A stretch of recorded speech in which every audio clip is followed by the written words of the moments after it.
ఓం శాంతి.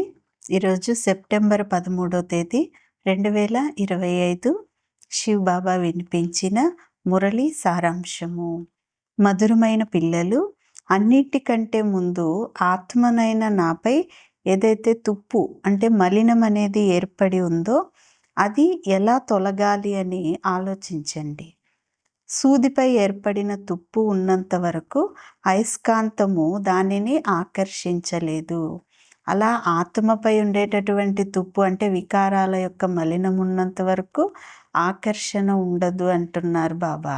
అందుకని దాన్ని ఎలా తొలగించుకోవాలి అనేది ఆలోచించాలి అని బాబా చెప్తూ ఉన్నారు.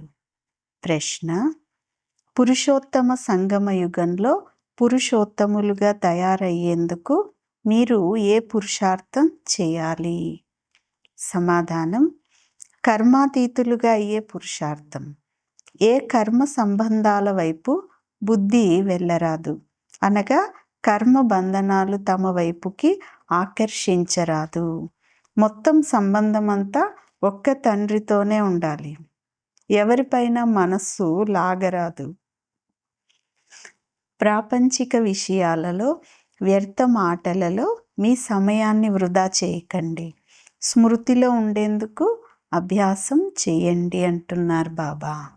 ఈరోజు పాట: ప్రేయసిలారా మేల్కోండి మేల్కోండి, నవయుగం వచ్చేసింది వచ్చేసింది. మంచిది. మధురాతి మధురమైన అపురూపమైన పిల్లలకు తల్లి తండ్రి బాప్దాదాల యొక్క ప్రియ స్మృతులు మరియు గుడ్ మార్నింగ్. ఆత్మిక తండ్రి ఆత్మిక పిల్లలకు నమస్తే. ఆత్మిక పిల్లలు ఆత్మిక తల్లి తండ్రికి ప్రియ స్మృతులు, గుడ్ మార్నింగ్ మరియు నమస్తే నమస్తే. ధారణ కొరకు ముఖ్యమైన సారం. మొదటి పాయింట్: ఎలాగైతే తండ్రి మనల్ని టీచర్ రూపంలో చదివించి అందరిపై దయ చూపిస్తారో అలా మీరు కూడా మీపైన మరియు ఇతరులపై కూడా దయ చూపించాలి. చదువు మరియు శ్రీమతంపై పూర్తి గమనం అనేది ఉంచాలి. మీ నడవడికను చక్కదిద్దుకోవాలి అంటున్నారు బాబా. రెండవ పాయింట్: పరస్పరంలో పనికిరాని పాత పరచింతన మాటలు మాట్లాడుకుంటూ తండ్రి నుంచి బుద్ధి యోగాన్ని తుంచుకోరాదు.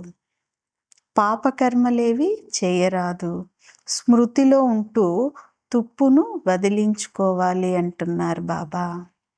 ఈరోజు వరదానం: దృఢత ద్వారా బంజరు భూమిలో కూడా ఫలాలు అంటే పంటలు పండించేవారు సఫలత స్వరూప భవ. వరదానం యొక్క వివరణ: ఏ విషయంలో అయినా సఫలత స్వరూపంగా అయ్యేందుకు దృఢత మరియు స్నేహం యొక్క సమూహం కావాలి.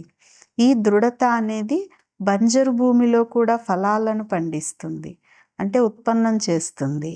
ఎలాగైతే ఈ రోజులలో సైన్స్ వారు ఇసుకలో కూడా పంటను పండించే ప్రయత్నం చేస్తున్నారో అలా మీరు సైలెన్స్ శక్తి ద్వారా స్నేహం అనే నీటిని ఇస్తూ ఫలీభూతం చేయండి.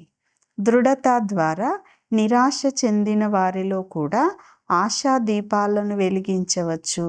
ఎందుకంటే ధైర్యము తండ్రి ద్వారా, ధైర్యం ఉంది అంటే తండ్రి యొక్క సహయోగం అనేది లభిస్తుంది అంటున్నారు బాబా.